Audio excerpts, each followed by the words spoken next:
बीती 15 दिसंबर को चाय की दुकान चलाने वाले रमन नाम के व्यक्ति की कुल्हाड़ी से हमला कर हत्या कर दी गई थी और आखिरकार क्राइम ब्रांच की टीम ने मर्डर के आरोपी को गिरफ्तार कर लिया है। एसीपी क्राइम अमन यादव ने आज एक प्रेस वार्ता के माध्यम से इस मर्डर का खुलासा किया।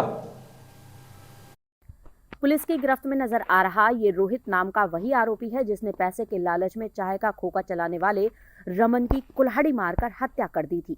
प्रेस वार्ता के दौरान एसीपी क्राइम अमन यादव ने बताया कि गिरफ्तार आरोपी रोहित 18 वर्ष का गांव नूरपुर, जिला बिजनौर, उत्तर प्रदेश का रहने वाला है और हाल ही में चेतन कॉलोनी पल्ला में रहता है। क्राइम ब्रांच डीएलएफ प्रभारी कप्तान एएसआई कुलदीप, मुख्य सिपाही आनंद, सिपाही अनिल, विनीत और सुरेंद्र की टीम ने मामले में कार्यवाही करते हुए सीसीटीवी फुटेज की मदद से आरोपी को चेतन कॉलोनी पल्ला से गिरफ्तार किया है। आरोपी से पूछताछ में सामने आया है कि आरोपी मृतक के खोखे पर आता जाता रहता था। मृतक की सभी जानकारी उनके पास थी। मृतक भी वहीं चाय के खोखे पर ही सोता था। आरोपी को लगता था कि उसके पास काफी पैसा होगा। आरोपी वारदात वाली रात को मृतक के पास ही सो गया था। आरोपी को गले में रखे पैसे के लिए नीयत खराब हो गई और पैसे निकालने लगा तो मृतक की आंख खुल गई।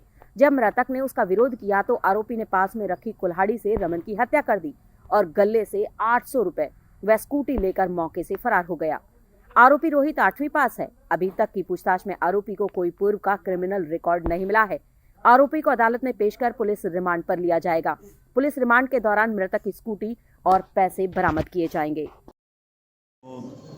पल्ला थाना के एरिया के अंदर तिलपत गांव के अंदर एक चाय के खोखे के अंदर एक रमन नाम के व्यक्ति की हत्या कर दी गई थी अज्ञात हमलावरों द्वारा धारदार हथियार से हमला करके। उसी संबंध में एफआईआर नंबर 905 थाना पल्ला के अंदर दर्ज की गई थी। जो जांच थी उसकी कमिश्नर साहब के द्वारा, श्री राकेश आर्य साहब के द्वारा क्राइम ब्रांच डीएलएफ को सौंपी गई थी और डीएलएफ टीम लगातार इस मैटर पर काम कर रही थी और आज 12 दिन के बाद कड़ी मेहनत के बाद उन्होंने इस हत्या की जो गुत्थी थी उसे सुलझा दिया है। और रोहित नाम के युवक को, जो नूरपुर बिजनौर का रहने वाला है, पीछे से फिलहाल पल्ला के अंदर चेतन कॉलोनी के अंदर रह रहा था, उसे गिरफ्तार किया गया है। आरोपी जो है वो मृतक को पहले से जानता था और उस रात को भी उसके पास जो रूटीन की तरह ही आया था और देर हो जाने के कारण वो रात को उसके पास ही वहीं पे रुका।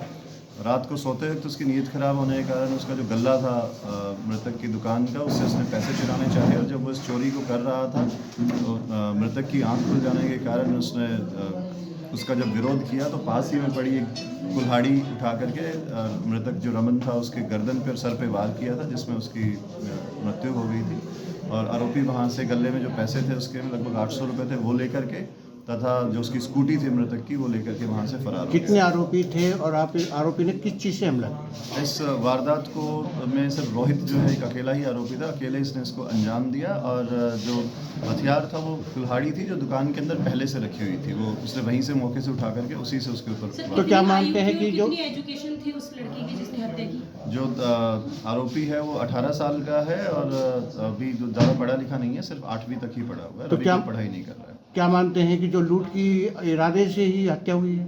जी, जिस दौरान वो चोरी की वारदात को अंजाम दे रहा था उसी दौरान मृतक की आंख खुल जाने के कारण बीच में जब उसने विरोध किया तो उसने उसको शांत करवाने के लिए और ये बात बाहर ना जाए इसीलिए उसकी हत्या की। पुलिस क्या कार्रवाई कर रही है? अभी आरोपी को कल गिरफ्तार कर लिया गया था और अभी माननीय न्यायालय में पेश करके उसका पुलिस रिमांड लिया गया है और उससे गहनता से पूछताछ की जाएगी और जो स्कूटी है और जो हत्या के बाद उसने जो पैसे वहाँ से चुराए थे उनको बरामद किया। सर, एक ही आरोपी था या और भी आरोपी हैं या फिर कोई